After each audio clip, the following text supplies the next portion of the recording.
મિત્રો, કાલના વિડીયોમાં કીધું હતું કે આપણે તબેલા સાથે કેવી રીતે જોડાવવું છે અને તબેલો કઈ રીતે બનાવવો છે એનું ઉદાહરણ છે આ તબેલો. તમે જોઈ શકો છો, આ ભાઈએ તબેલાની હાઈટ જમીનથી 5 ફૂટ ભરતી કરીને એક એવું લેવલ બનાવ્યું. બીજું કે મકાનથી થોડો દૂર રાખ્યો. દૂર રાખવાનો મતલબ કે મકાનને અને એની આપણી ભાષામાં કહેવત છે ને કે ભાઈ બાસ આવે છે અને ગંદકી થાય, માખીઓ થાય, એટલે એક દૂર.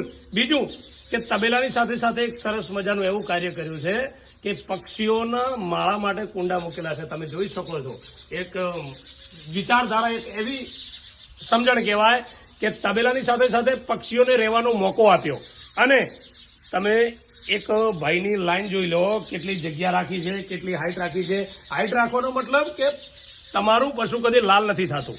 બીજું, આજે ટપ મૂકવાના છે અને મસ્ત મજાનો પક્ષીઓનો કલર, આજુબાજુ ઝાડખા, એટલે કે ટેમ્પરેચરમાં તમારું પશુ રહેતું નથી. અને તબેલાની એક મસ્ત મજાની તમારી સામે, આને કહેવાય સમજણ, બુદ્ધિ, સાવચેતી અને સંજોગ.